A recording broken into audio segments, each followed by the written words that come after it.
ભૂરિયા એટલે અંગ્રેજ. અંગ્રેજ લોકો કેવા હતા? ગોરા રંગના. કઈ વચ્ચે અંગ્રેજીયા કહેતા હતા ને, એ અસલ શબ્દ ગોવિંદ ગુરુ શબ્દ ભૂરેટીયો એમ. ગુરો ગોરા રંગનો કહેવાય. અને તો ગાયક કલાકાર પેલો ભાઈ ને આ બાજુ એને અંગ્રેજ કહેતા હતા, એ ગાયક એટલે તમે ગાતા હતા. ઓરિજિનલ લેખો ભૂરેટીયા છે ભાઈ. અને એમાં પછી આ વથી માનવાનો અંદર ફાયર થયેલો પણ તો તમે પસંદ નોટે ને કે એટલો મારી વાત હવે આટલે પડતી મૂકું હે તો ચાલુ રાખું તો આખી ચાલુ રાખે ઓછો ભાઈ તો મારી વાત પૂછતા યાર હે કોર્પસ તારીખ છે કોર્પસ તારીખ છે યાર મરગા વાંધો ને યાર ભાઈ. તો ફરી પાછો આવીશું બરોબર. હું અહીં જો સત્યપ્રકાશ સોસાયટીમાં બરોબર મારો નંબર લખી દીધો મને ફોન કરજો હું આવી બરોબર. એટલે પછી ફાયર કર્યો એમાં 1507 થી વધારે માણસો પકડી લીધા. આપણે 1507 થી વધારે માણસો પડી ગયા અને 800 માણસોને ચિત્તા પકડી લીધા અંગ્રેજો. એમાં હુકમાયા તળાવ બંગલે કેસ ચાલ્યો. એમાં છેલ્લે 23 માણસોને ફાંસીની સજાનો હુકમ થયેલો. કેટલા માણસોને? 23. અહીંયા રાણી કે એની દખલગીરી કે ફાંસી નથી આલો, ફાંસી આલો બીજી વિચારો બધું સુપ્રીમ કોર્ટમાં દલીલ કરી અને એમને આજીવન કારાવાસ જેલની સજા થઈ. ગોવિંદ ગુરુને સાબરમતી જેલમાં મોકલી આપ્યા અમદાવાદમાં. ઓજા નિરાજે ઉગ્રવાળો હતો પાર્ટીને મોકલી આપ્યો આંદામાન નિકોબાર ખાતે સેલ્યુલર જેલમાં. આંદામાન નિકોબાર સેલ્યુલર જેલ કાવા પાણીની સજા. કેવા પાણીની? દરિયાની અંદર બરોબર વિશ્વમાં અંગ્રેજો જેલ બનાવી એટલે બધું ઉપર ટીકતું કાવા પાણીની જેલ આંદામાન નિકોબાર બરોબર. આખું દરિયાનું પાણી બિલકુલ કાળું. કેવું કાળું બમ્બર દરિયાનું પાણી ભાઈ. અને વચ્ચે હું જેલ બાજુ છે ભાઈ, આ બાજુ મોછો અને વચ્ચે દિવાલ. એક માણસ એટલી કોટડી તો ખબર નહીં પડે બાજુમાં કોણ છે. હક્કો ભાઈ રહેતો હોય હક્કો ભાઈ તો ખબર નહીં પડે કે મારો ભાઈ ભાઈ બાજુમાં જેલમાં. એટલી કઠોર પગમાં બેડીઓ બાંધતા આંખોથી દળાવતા બાંધી રાખતા. 15 કિલો દળાવતા રોજનું મણ ક્યારે મારતા અલગ. આવી ઘણી બધી મુશ્કેલીઓ સહન કરેલી. અત્યારે તમે પાકિસ્તાનમાં ભાઈ જતું રહ્યું હૈદરાબાદ.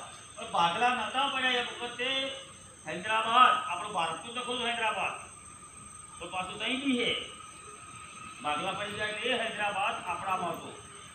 બીજા કેદીઓને એ હૈદરાબાદની જેલમાં મોકલી આપેલા.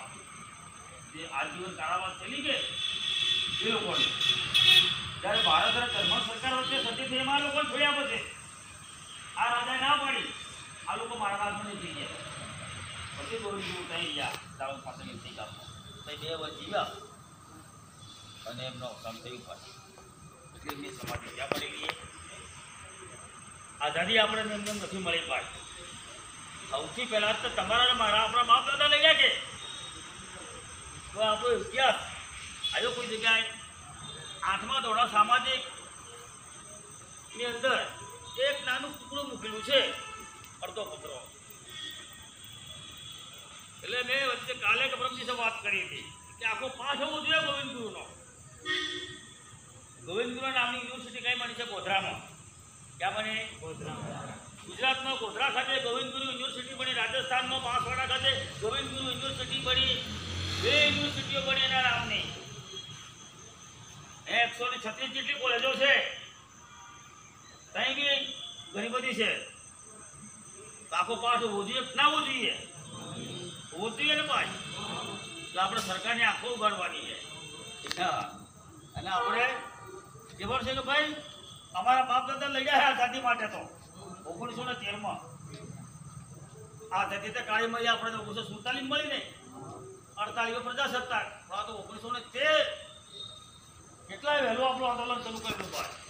અને આવા ને આવા આંદોલન કેટલા થયા આપણા દેશમાં? 100 જેટલા.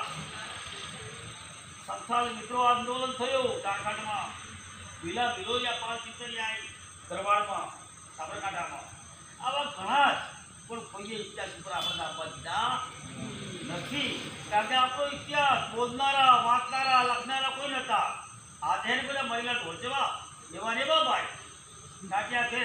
કૂતરું કામ પણ નહીં એમ પડે, કૂતરું કામ પણ નહીં એમ પડે. બધું પોતાનું બોધો કરવાની વાત કરે, બધાને ગધેડા બનાવવાની. શું બનાવે?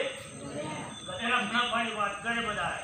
પણ હાસો ઇતિહાસ કોઈએ લખ્યો ને, કોઈએ લખવા દીધો ને. અરે પેલા ભાઈ ગયા આપણું શર્મ પણ ચાપમાં ભાઈ જતો ડાયરેક્ટ બારી ગયો 289 બની ગયા. જગ્યા બરાબર કેટલા આપ્યો? તો તાઈ કેટલા ભર્યા? 289. પકડો આંકડો દોડો. આપણા કેટલા રૂપિયા? 1508 વધારે. તો રાષ્ટ્રીય સ્મારક મારા બેટા સહાય કરતા હે? અરે એટલે બધું સમજાય બધા નહીં લાગવાના છે યાર. એ ધંધો એ શું કરવાનું? રાષ્ટ્રીય સ્મારક પેલો જગ્યા ત્યાં છે ને, બસ એ રાષ્ટ્રીય સ્મારક સરકારે જાહેર કરેલો કેટલા વર્ષો પહેલા. આ થઈ ગઈ જાગ્યા. જો રાષ્ટ્રીય સ્મારક જાહેર થાય ને તો તે બધે રોજગારી મળી જાય જબરદસ્ત. નવું નવું તો સંશોધન થાય, વૈજ્ઞાનિકો આવે ને આ ને તે ને, અરે જબરદસ્ત આપણે